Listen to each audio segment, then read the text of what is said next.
지금 미국은 물론이고 유럽 등 전 세계는 그야말로 반유대주의 열풍이다라고 해도 틀린 말은 아닐 것 같습니다. 특히 이스라엘 하마스와의 전쟁, 이스라엘 이란과의 전쟁 이후 더더욱 이스라엘을 향한 비난이 심해져 가고 있지요. 왜 이런 상황에서도 굳이 우리가 이스라엘을 축복해야 하는가? 왜 우리가 이스라엘 위해서 기도해야 되는가? 하나님의 시간표 속에서 이스라엘이 얼마나 중요한 것인가? 일반인은 물론이고 교회를 다니는 기독교인들조차 이 내용을 잘 모르고 있죠. 목사님도 잘 모르시니 일반 성도들은 더더욱 알 수가 없습니다. 어떻게 하면 이스라엘을 축복하라고 얘기해야 할까요? 어떻게 하면 이스라엘을 위해서 기도하라고 또 소개해야 할까요? 그 방법을 성경적으로 역사적으로 아주 잘 설명해 놓은 교육하는 그런 내용의 교재 책이 얼마 전에 새로 나왔습니다. 바로 시온의 대로 시온의 영광, 이런 제목의 책인데요. 이 책을 쓰신 시온의 대로 교육원 원장님이신 박일승 목사님과 함께 오늘 이야기를 나눠보도록 하겠습니다. 목사님 어서 오십시오. 안녕하세요.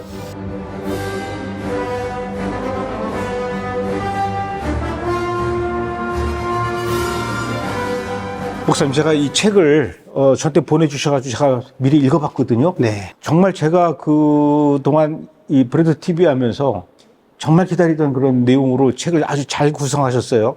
아직 책을 보지 못한 분들에게 이 책은 어떤 내용으로 구성되어 있습니다라고 이렇게 소개를 해 주실 수 있을까요? 일단 시온의 대로 시온의 영광으로 제목을 잡은 거는 시온의 대로를 걷고자 하는 사람들은 많이 있어요.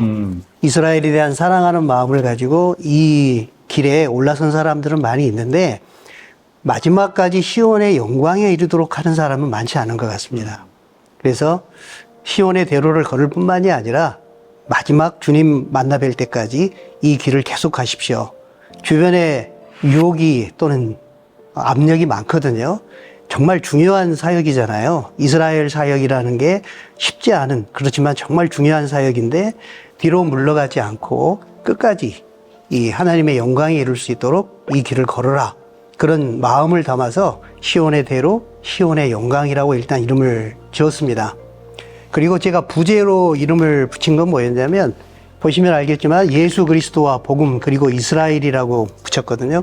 예수 그리스도가 중심이 돼야 된다. 그리고 복음이 중심이 돼야 된다. 그리고 난 이후에 이스라엘이다. 그래서 제가 이스라엘 사역을 한 10년 정도 하고 주로 교육 사역을 많이 했습니다만, 이스라엘을 이제 알고 나신 분들은 성경적인 표현으로 하게 되면 신비한 그 이스라엘을 만나게 되면서 감동을 하게 되고, 저 같은 경우처럼 24시간 이스라엘에 사로잡히게 되는 그런 사람들도 많을 거라고 생각을 합니다. 그러다 보니까 이스라엘에만 몰두하다 보면서 사실은 이스라엘은 두드러지는데 예수 그리스도가 안 보이는, 놓치는 부분이 있어요. 예. 저도 사실 그랬거든요.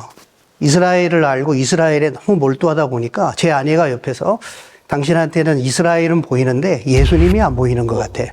그때 제가 굉장한 충격을 받았습니다. 무슨 소리냐고. 난 예수님을 위해서 이스라엘을 그렇게 집중하고 있노라고. 겉으로 말은 했지만 혼자 조용히 묵상하는 가운데 하나님의 음성은 이스라엘에 빠져 있고 예수 그리스도가 보이지 않는다는 그런 지적을 저한테 해주셨어요. 그러니까 저도 그랬기 때문에 이 교재를 쓰면서는 이스라엘을 우리가 통해서 성경 전체를 바르게 보고 또 이 시대에 필요한 이스라엘 사역을 해 나가지만, 그러나 궁극적으로는 예수 그리스도와 복음이 두드러져야 되고 그게 기초가 되고 예수님이 존귀케 돼야 된다. 그게 이스라엘 사역을 제대로 하고 있는 것이다. 이걸 저한테 말씀하셨고 다른 분들한테도 그걸 강조하고 싶어서 이렇게 부제를 잡았습니다. 이스라엘만 하시는 분들이 계시거든요. 그러나 이스라엘만이 아니고 이스라엘도라는 단어를 기억해야 될 것 같아요. 이스라엘만이 아니라 이스라엘도. 결국은 이스라엘을 통해서 하나님을 봐야 되고 이스라엘을 통해서 하나님 나라가 완성되는 것을 봐야 되고 이렇게 가야 되는데 이스라엘만 보이면 안 된다는 거죠. 성경의 전체 큰 그림 속에서 이스라엘이 차지하는 역할이 있고 이방인이 차지하는 역할도 있고 이 모든 것들을 균형 있게 볼 수 있어야 된다. 그래야만 우리가 이스라엘을 무상시하는 그런 형태에 빠지지 않게 될 것이다. 그리고 나도 안전하고 다른 주변 사람들도 안전하게 될 것이다. 이런 생각을 이제 갖게 된 겁니다. 이사야 43장 10절에 보면 이스라엘을 증인 삼고 종으로 삼으셨다고 했지 않습니까? 그래서 이스라엘을 통해서 하나님을 드러내는 것이지 궁극적으로는 하나님이 드러나야 되고 예수님이 드러나야 되고 성령님이 드러나야 되는 것인데 이스라엘만 보고 거기서 멈추면 안 된다는 의미가 여기에 들어 있습니다. 목사님께서는 역사를 공부를 하셨어요. 전공하셨고 또 교육 사역을 계속 또 해오셨고 그래서 그랬는지 이 성경의 창세기서부터 요한계시록까지 다른 책하고 다르게 이게 쭉 역사적 사실들을 이 서술적으로 이렇게 풀어가면서 이스라엘 얘기를 계속 하시는 그런 방식인 것 같아요. 네, 맞습니다. 제가 역사를 또 전공한 데는 하나님의 은혜와 섭리가 있는 것 같아요. 그래서 저는 역사를 이제 전공을 했는데 성경은 사실 역사책입니다. 이스라엘을 중심으로 하나님의 사랑 이야기가 전개되는 하나님의 역사가 들어있는 책이거든요. 그러기 위해서 많은 사람들이 여기저기서 단편적인 지식을 조각처럼 들어가지고 이스라엘을 알고 있지만 성경 전체를 꿰뚫는 그 속에 들어가는 이스라엘로 성경을 알아가야 되는 그 부분이 부족한 것 같았어요. 제가 예전에 몸담고 있던 교육기관에서도 이렇게 성경을 역사적으로 시간 순서로 배열하지 않는 걸 제가 느끼면서 시간 순서대로 성경을 배열해서 그 속에 이스라엘이 입체적으로 유기적으로 통전적으로 들어갔으면 참 좋겠다. 그래서 성경 전체가 이스라엘로 인해서 더 명확하게 드러났으면 좋겠다는 생각을 가졌거든요. 그런 상황에서 역사성을 많이 강조를 했습니다. 말씀하신 대로 창세기에서 창조, 타락, 구속, 완성이라고 하는 그 기독교 세계관에 입각해서 그 가운데 하나님이 이스라엘을 부르셔서 어떻게 사용하시고 또 이방인들은 어떻게 구원을 시키시고 다시 또 그 이방인이 유대인을 어떻게 식인하게 하는지 그 하나님의 전체 역사의 흐름 그리고 결국은 완성에 이르는 그 완성이라고 하는 것은 하나님의 언약의 완성, 세부적으로는 복음의 완성, 선교의 완성, 그리고 안식의 완성, 결국은 하나님 나라의 완성, 또 하나님 역사의 완성 이런 내용으로 성경이 관통이 될 수 있도록 이 책을 구성을 했습니다. 이 책을 보면은 그냥 이렇게 쭉 읽는 것뿐만 아니라 중간중간에 무슨 뭐 성경 구절을 적으세요 뭐 이런 것도 있고 또 생각을 한번 적어보세요 이런 것도 있는데 혼자 읽어가면서도 공부할 수 있는 책입니까? 그런 목적으로 사실 만들었습니다. 그렇습니까? 왜냐하면 지금 마지막 때에 하나님의 뜻을 많은 사람들이 알고 하나님의 시간표를 알고 하나님의 역사, 하나님의 마음을 알아서 자기가 해야 될 역할을 해야 된다고 봅니다. 그런 측면에서 개인적으로 많이 확산이 돼야 되는데 확산을 할 수 있도록 좀 더 쉽게 만들어 보자라는 측면에서 만들었거든요. 그래서 이 책을 공부하신 분들은 뭐 정도의 차이는 있겠지만 어떤 분들은 저에게 와서 혼자서도 공부할 수 있을 것 같아요 라는 말을 해 주셨습니다. 혹시 이제 이해가 잘 안 되시는 분들을 위해서 영상을 또 찍어서 올렸어요. 아, 그렇습니까? 그래서 그 영상을 QR코드를 찍어 들어가면 영상이 있기 때문에 맨 앞에? 예. 안쪽 표지에 보면 있습니다. 그 맨 뒤에도 QR코드가 있고요. 그래서 혼자 공부하실 분들을 위해서 영상을 준비를 했는데 도움이 많이 되실 거라고 봅니다. 그러면은 그 혼자 공부하는 분들 중에 목사님도 공부할 수 있고 네. 또 뭐 그냥 초신자도 공부할 수 있고 그렇습니까? 네, 맞습니다. 난이도가 높진 않아요? 보는 사람 입장에서 다르겠는데요. 마음에 하나님을 향한 열망만 있다면 충분히 따라올 수 있으리라고 생각을 합니다. 사실은 두 사람이 대화하면서 하는 게 가장 좋습니다.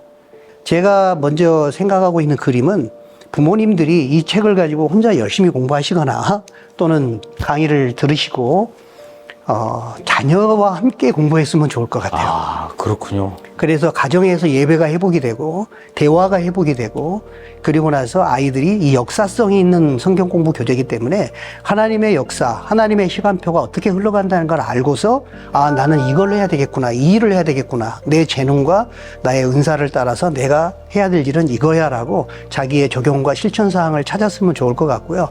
그렇게 해서 가정이 하나의 선교적 교회, 선교적 가정으로 변화됐으면 좋겠다. 이 책을 보면서 제가 느꼈던 것 중에 하나가 매 장마다 도표가 이렇게 있어요. 네.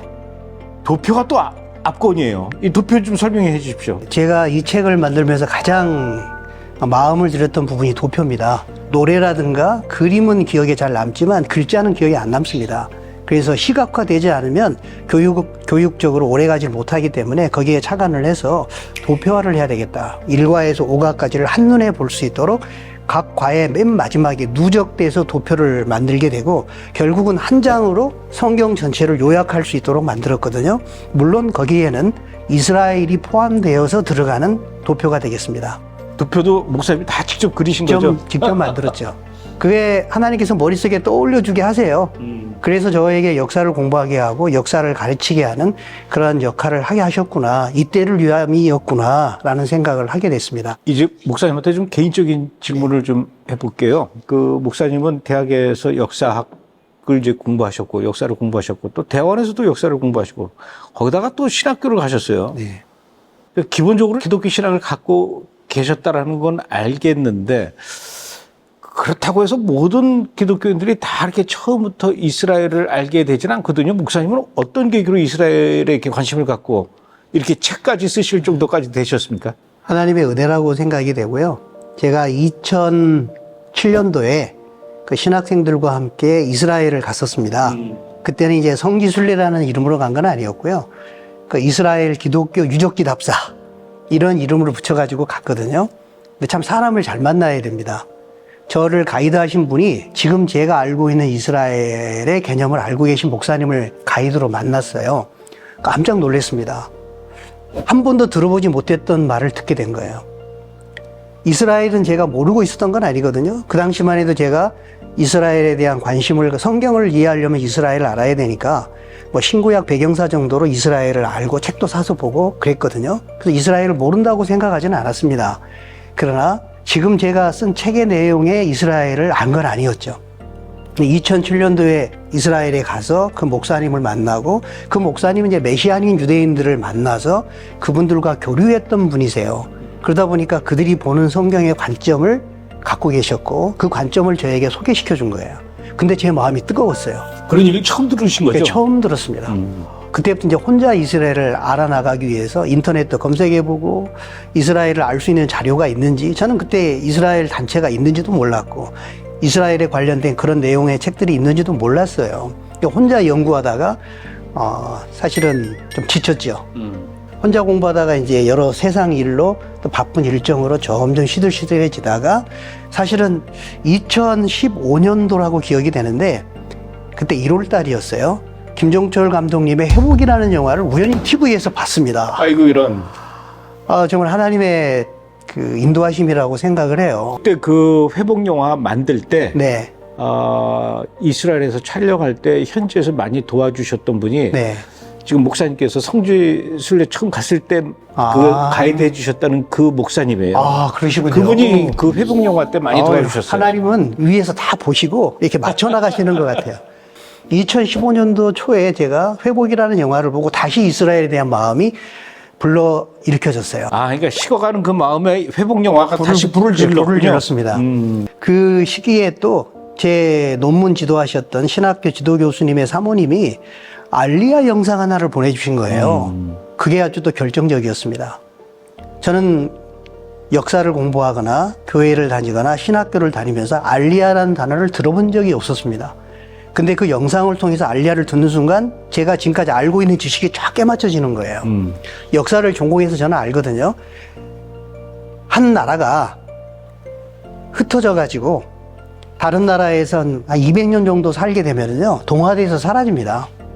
언어도 다 상실하게 되고. 그렇죠. 그런데 이스라엘이라는 나라는 2000여 년이 지났는데 그들의 문화를 유지하고 언어를 회복을 하고 다시 돌아온다? 있을 수 없는 일이에요. 그때 제 마음속에 미러클. 와, 이건 하나님이 역사하신 거구나. 하나님은 정말 살아계시는구나. 뭐 신학교에서 하나님의 존재를 증명하기 위해서 뭐 여러 가지 신학적인 얘기로 하는데 필요 없습니다. 이스라엘을 보면 성경이 사실이라는 것과 하나님이 살아계시다는 걸 분명히 알 수 있거든요. 전 그때 느꼈어요. 제 눈에 마치 바울의 눈에 비늘이 벗겨지듯이 비늘이 쫙 느껴지는 느낌을 받았어요. 그렇구나. 근데 제가 더 놀라는 거는 저는 그 알리야라는 사실을 보고 깜짝 놀랐는데 기적이라고 느꼈는데 그걸 보고도 놀라지 않는 사람들이 저한테는 기적이에요. 이걸 보고 놀라야 되는데 안 놀라는 거예요. 이성을 초월한 그런 일인데도. 그래서 그런 경험을 하게 되면서 그때부터 제가 미친 듯이 이스라엘을 찾았습니다. 그 과정에서 네. 사모님이나 네. 가족들 네. 또는 주변 사람들, 목사님 주변에도 다른 목사님들도 많이 계실 거 아닙니까? 네. 그분들이 아유 왜 이렇게 변하셨습니까? 박 목사님 정신 차리십시오. 이렇게 얘기 안 하시던가요? 두 부류가 있었어요. 일단 제 아내는 저하고 동시에 같이 이스라엘을 갔거든요. 제 아내도 눈이 열렸습니다. 제 아내가 먼저 혹시 이스라엘 관련 단체들이 있는지를 열심히 찾았거든요. 그리고 먼저 가서 이스라엘에 관련된 성경 공부도 하고 거기서 관련된 책도 갖다 주고 저는 그 당시 아이가 어렸었기 때문에 아이 보면서 열심히 책 보고 성경 공부도 혼자 해보고 이제 됐구나라고 생각을 했죠. 동료 목사님은? 동료 목사님들 중에는 제 처남 같은 경우에는 이제 좀 우려하는 마음을 갖고 있죠. 혹시 이상한 데 아니냐. 지금도 가끔 전화를 하게 되면 저하고 대화를 할 이스라엘에 대해서 좀 얘기를 하거든요. 조금 이상한 데 아니니까 다행이네요. 이런 식으로 말할 정도로 이스라엘 하게 되면 뭔가 약간 좀 이상한 데 아니야? 이렇게 보는 그러한 형태가 있었습니다. 초창기에는 그게 훨씬 강했죠. 그러나 지금은 그래도 많이 확산이 돼서 그래도 이해도가 많이 올라가지 않았나 감사를 드리는 시대가 됐습니다. 목사님께서 처음 이렇게 이스라엘에 막 소위 말해서 눈이 열리고 열정적으로 막 이제 공부하고 네. 그럴 때 하고 네. 그러던 당시하고 지금하고 한국 교회의 주변의 이렇게 분위기가 이스라엘을 향한 관심이나 이런 게 많이 변했죠. 많이 변했습니다. 물론 이스라엘도 많이 변했잖아요. 제가 성경 공부하러 오신 그 사모님이 한 분 계셨는데 그분도 이제 이스라엘에 가서 주변 분들한테 전도를 했대요. CCC 출신이라 전도를 했는데 예전에 가서 전도했을 때의 분위기와 지금 분위기가 다르다는 걸 느낀대요. 저도 느끼거든요. 특별히 이 하마스와 전쟁, 이란과의 전쟁을 거치면서 마음이 엄청 가난해지잖아요. 영적으로 가난해지면서 하나님을 찾고 메시아 예수님을 찾고 신약 성경을 보려고 하는 관심도 또한 그런 약속대로 예언돼 있잖아요. 이사야 6장 9절 12절에 예언돼 있듯이 이스라엘이 눈이 열리고 귀가 열리는 때가 온다 그랬는데 지금이 이제 그때가 되다 보니 복음 전함을 받는 회복 영화 만드실 때보다 지금은 훨씬 이스라엘도 사람들이 마음이 열렸다고 생각이 되고 때에 맞춰서 이스라엘이 그 눈이 열리고 받아들여짐이 되게 되면 이방인들은 또 얼마나 충만케 되겠느냐라고 말씀하신 것처럼 저는 같이 수레바퀴의 바퀴처럼 연동되어 돌아간다고 봐요. 유대인과 이방인이. 유대인이 이렇게 회복이 될 때 이방의 부흥도 같이 일어나는 걸 전 느끼거든요. 마찬가지로 대한민국에서도 이스라엘 제가 초기에 눈이 열렸을 때보다 그때는 사실 많이 없다라고 느꼈거든요. 혹시 제가 이단 소리 들으면 어떡하지 그런 걱정을 했어요. 하나님 제가 이거 얘기하다가 혹시 이단으로 몰리면 어떡하나요? 이런 걱정했었습니다. 저는 처음에 오죽했겠습니까? 네. 예전에 어떤 목사님께서도 그 찾아가는 이스라엘 학교 이렇게 하고 계신 분도 계시거든요. 그런 것처럼 이제 목사님께서도 이 책을 교재 삼아서 이스라엘에 대해서 좀 알기 원하는 그런 사람들 이렇게 좀 모여 있으면 가서 강의도 좀 많이 하고 그러셔야 될 것 같아요. 제가 지금 시온의 대로 교육원을 이제 새롭게 시작을 했는데 그 전에도 제가 뭐 대형 교회를 비롯해서 작은 개척 교회까지 요청하는 데가 있으면 제가 가서 일단 가르쳤습니다.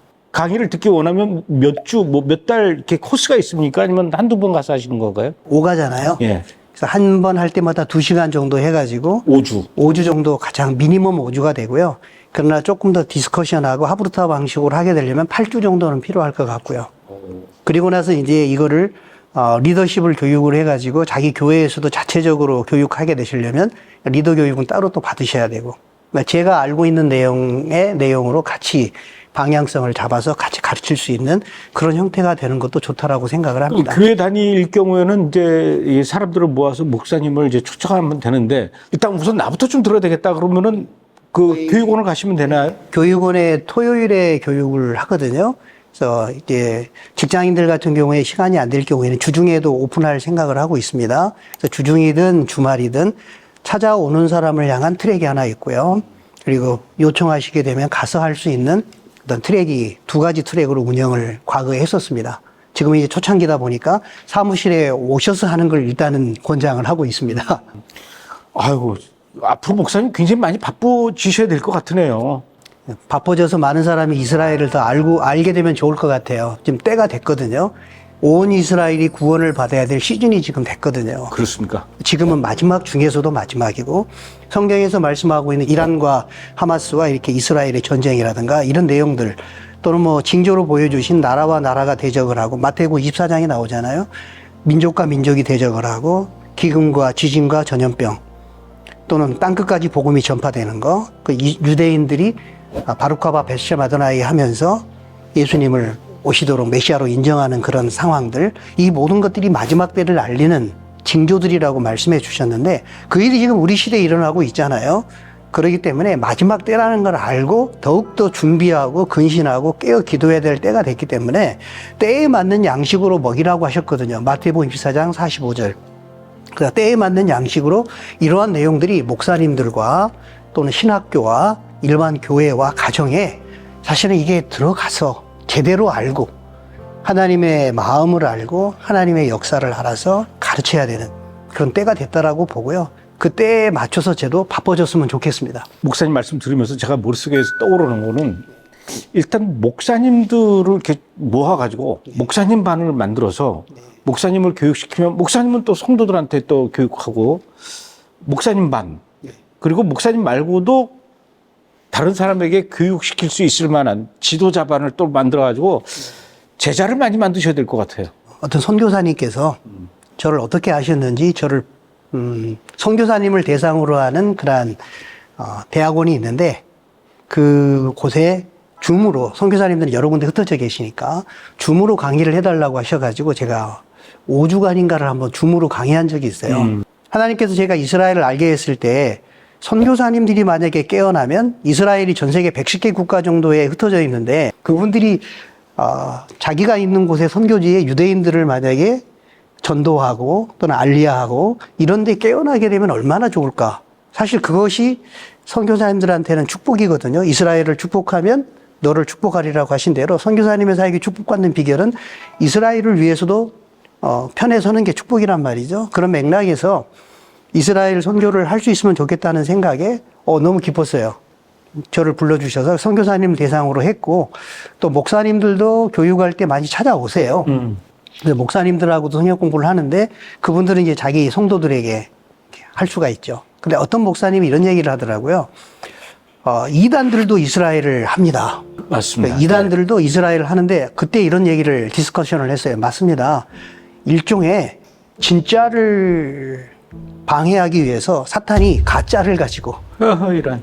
가짜를 가지고 이제 흐려놓는 거죠. 그래서 이스라엘을 이단이 하기 때문에 제대로 하는 사람들한테도 너 이단 아니야? 이런 식으로 갈 수 있는 오해의 소지가 있다는 거죠. 이해가 없는 상황에서. 하나님께서는 그래서 더 이스라엘을 제대로 공부해서 건강한 종말론으로 성도들을 깨우고 때에 맞는 양식을 나눠줄 줄 아는 그런 목회자, 신학자, 또 그런 신학생, 이게 나타나야 된다고 봅니다. 또 평신도 사역자들도 그렇게 하셔야죠. 그래야 자기가 돕고 있는 사역 바운더리에서 올바른 하나님의 그 이스라엘이 빠진 관점이 아니라 이스라엘이 들어간 관점에서 성경을 이해시키고 공부할 수 있게 되는데, 제가 이제 성경을 쭉 검색을 해보니까 이스라엘이라고 한 단어가 개역개정으로 제가 검색 엔진을 사용해서 검색을 해봤더니만 2336구절인가가 나왔어요. 그래요? 근데 그거를 성경 전체 구절로 나누게 되면 13구절입니다. 그러니까 그 한 구절 안에 뭐 이스라엘이라는 단어가 2번씩 들어갈 수도 있으니까요. 우리나라 성경으로는 13구절마다 한 구절 나오거든요. 거기다가 뭐 유대인이라든가 이런 히브리 이런 단어까지 합하면 더 많은 단어가 되겠죠. 사실 그래서 이스라엘이라는 단어를 빼면, 이스라엘을 빼면 성경은 사실은 아무것도 아니에요. 그래서 이스라엘을 알고 성경을 볼 수 있어야 제대로 성경을 볼 수 있다라고 저는 확신합니다. 그래서 이 성경을 제대로 알려면 이스라엘이라고 하는 그 조각, 다 많이 놓친 조각이죠. 그 조각이 딱 들어가는 상황 순간에 전체가 퍼즐 그림이 더 선명하게 보이고 더 구체적으로 보이고 더 입체적으로 보인다라고 하는 거를 저는 경험을 했어요. 눈이 확 열리더라고요.